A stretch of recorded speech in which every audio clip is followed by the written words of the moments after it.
At my father's retirement party, my sister introduced me to his boss and said, "Our sister, she never became anything in life." The boss looked at me, then at his phone, then back at me. "Ma'am, your sister's company pays my salary." The room fell silent. My father slowly turned toward me. He had been working for me for 5 years, and he had no idea. My sister Rachel picked up the microphone at my father's retirement party and introduced me to his boss by saying, "This is our little sister, Claire. She never became anything in life, but at least she managed to arrive on time today." Daniel Mercer looked at me, then at the email open on his phone, then back at me. "Ma'am, your sister's company pays my salary." The silence that followed was so complete that I could hear the ice machine running behind the bar. The party was being held in a small ballroom at a country club outside Columbus, Ohio. My father, Thomas Parker, was 64 years old and retiring after 32 years at Mason Industrial Systems.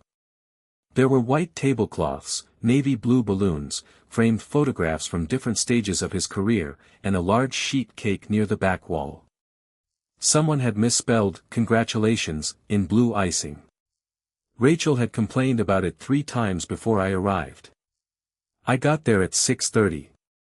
The printed invitation said 6 o'clock, but Rachel had changed the time in our family group chat that morning. She told me the event had been pushed back by 30 minutes. She told everyone else to arrive at 6 o'clock.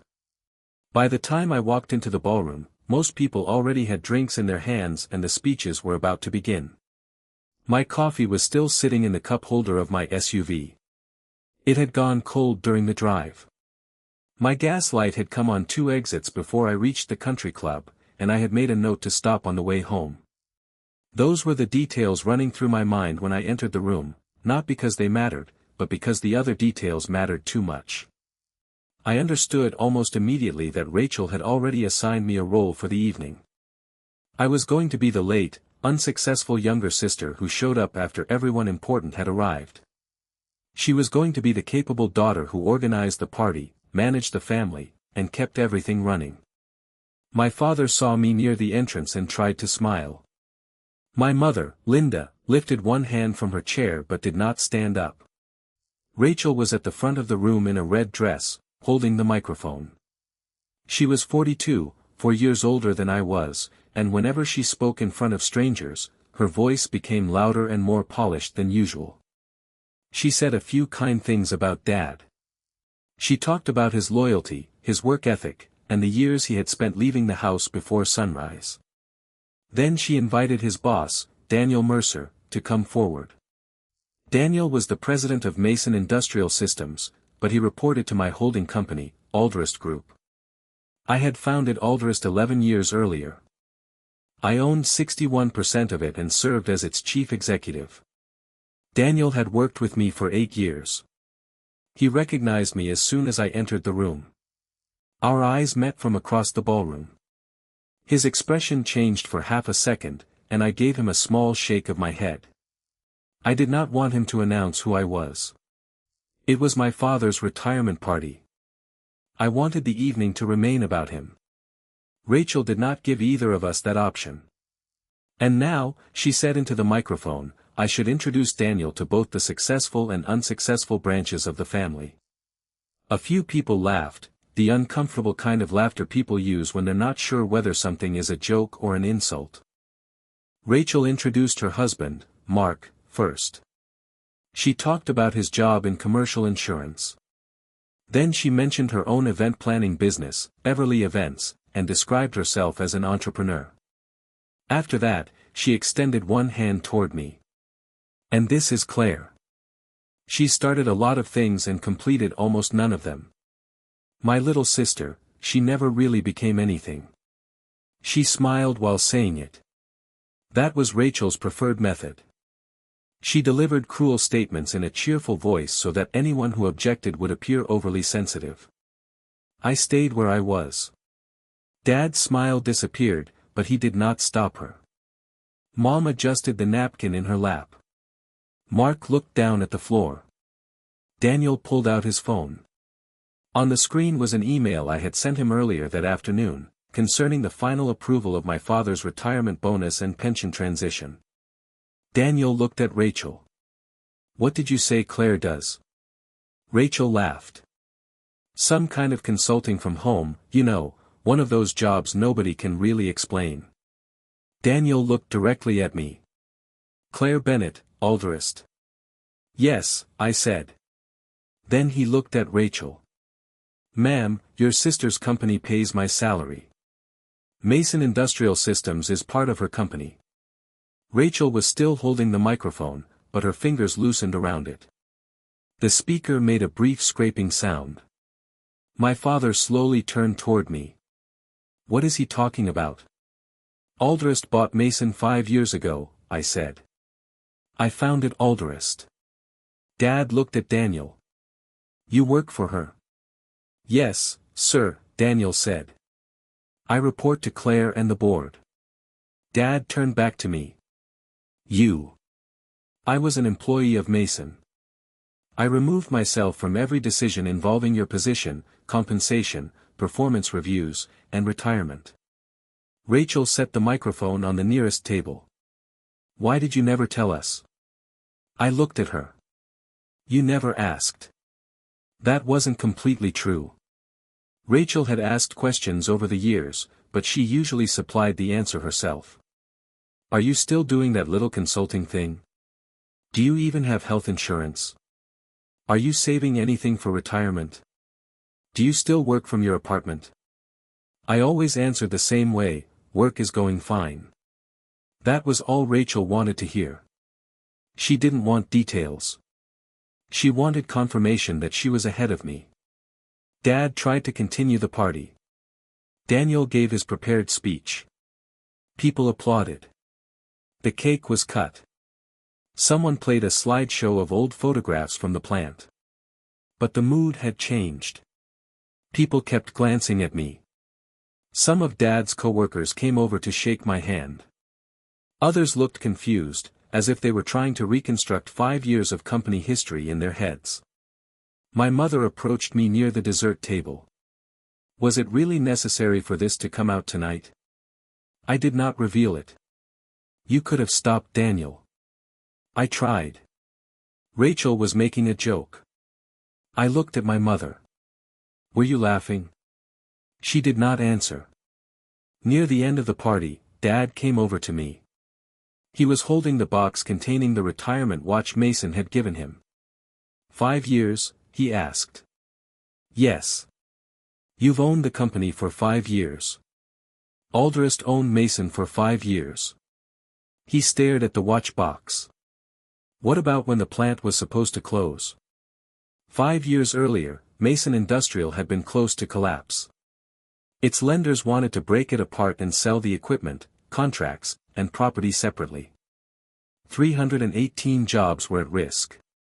Alderist bought the company because the business still had valuable contracts, skilled employees, and a strong regional reputation. Its previous leadership had simply made a series of bad decisions. The acquisition made financial sense. But I had also made 2 conditions clear to my board: the Columbus plant would remain open, and the existing pension program would be protected. Did you save my job? Dad asked. I saved the plant. Your job was saved with it. Why didn't you tell me? Because you wanted to work for Mason, not for your daughter. I also didn't want anyone thinking your position came from my name instead of your work. He looked at me for several seconds. I never asked what you really did. It was the first direct thing anyone in my family had said all evening. At 10:30, Rachel was waiting beside my SUV. She had removed her heels and was holding them in one hand. Mark was sitting in their car with the engine running. You let me humiliate myself on purpose, she said. You picked up the microphone. You knew who Daniel was, and you did not tell me. You were trying to make me look like a failure in front of Dad's boss. You never bothered to find out who I was. She stepped closer. My company has a proposal under review at Alderist. That was when I understood why she had been working so hard to impress Daniel. Everly Events had submitted a bid to manage our annual leadership conference and 4 regional meetings. It was a 3-year contract worth approximately $420,000. "You are not going to make this personal," she said. "I am not. You cannot punish my company because of one joke." I said I would not make it personal. The next morning, I woke up to several messages from her. In the first, she said she had been exhausted. In the second, she said she had been drinking. In the third, she wrote that sisters did not destroy one another's careers. By the time I reached my office, my coffee had gone cold again. I called Nina Shah, our head of procurement, into the conference room. I told her that Everly Events belonged to my sister and that I was formally removing myself from the selection process. I gave one instruction: the proposal was to be evaluated according to the same standards as every other finalist. No favors, and no retaliation. Nina opened the file on her tablet. The family connection isn't listed on the disclosure form. Rachel had checked the box stating that she had no personal or family relationship with any officer of the client company. "Document it," I said. Over the next 2 days, the procurement team verified her references. One company said Rachel had organized a small holiday luncheon for them, not the annual corporate conference listed in her proposal. A second company said it had terminated its contract with Everly Events after a payment dispute involving vendors. The third reference turned out to be one of Rachel's college friends. Rachel had also included photographs from Dad's retirement party in her portfolio. The Mason Industrial logo was visible in the background, making it appear that Mason had hired Everly Events as a corporate vendor. It had not. Dad had paid for most of the party himself, and Mason had only provided the ballroom and retirement gifts. I did not order anyone to reject her proposal. I did not need to. On Friday, the committee voted unanimously to remove Everly Events from consideration. Our legal department also sent Rachel a notice requiring her to remove Mason's logo and stop representing the company as a client. That afternoon, Rachel came to my office. She was wearing jeans and a gray sweater, the first time in years I had seen her without carefully applied makeup. "You ordered an audit," she said. "Every finalist goes through verification. They investigated me more than the others. You failed to disclose our relationship, exaggerated your references, and used Mason's logo without permission. Everyone makes their portfolio look better. Not everyone invents client relationships." She remained standing. "One word from you could have secured that contract for me. Maybe that's why you wanted Daniel to believe you were successful and I was not." She placed both hands on my desk. "That contract could have saved my company." The financial documents submitted with her bid showed that Everly Events was deeply in debt. Its credit lines were fully used, and several vendors had not been paid on time. I looked at her. "An honest proposal might have helped your company. Lying did not." Her expression hardened. "Dad is giving me the money anyway. Are you going to stop him too?" I said nothing. It was the first time I had heard about the money. Rachel realized she had said too much. As she reached the door, she turned back. "You have always wanted me to fail." "No," I said. "I wanted you to stop inventing my failure." That evening, I drove to my parents' house. Dad was in the garage arranging screwdrivers by size. Mom was inside, putting leftover party trays from Costco into the refrigerator. Dad brought up the loan before I did. Rachel had asked him for $80,000. She had told him that the large corporate contract was almost guaranteed and that she only needed a temporary bridge loan until the first payment arrived. She had also told him that my finances were unstable and that he might need to save additional money to help me in the future. She had used my imaginary financial problems to support her real request for money. Dad looked at me. Was the contract almost guaranteed? She was a finalist. The committee rejected her because her submission contained false information. Did you make them reject it? I removed myself from the decision. This is the procurement report. I had brought a copy with me because I knew Rachel would tell her version first. Dad sat at the small workbench and read every page. He paused at the false references, the unauthorized logo, and the section describing Everly Events debt. Mom walked into the garage. Who brings paperwork into a family disagreement? I looked at her. The person this family has treated like an unemployed failure for 5 years. Dad did not give Rachel the money. The next morning, he told her he would not risk his retirement savings on a business whose true financial condition had been hidden from him. Later, he said she cried first, then became angry, and finally accused me of turning everyone against her. The following week, Rachel sent a long message to the family group chat. She said I had deceived everyone by hiding my wealth. She said I had bought Dad's company to gain power over the family. She said I was punishing her, and her children, because of one harmless joke. Mark did not respond. Mom wrote, "Please stop discussing this here." Dad answered before I did, "Claire did not take my job. She kept the plant from closing. You lied to me while asking for my retirement money. Those are not the same thing." Rachel left the group. After that, I did nothing. I did not contact her vendors. I did not tell anyone in the industry what had happened.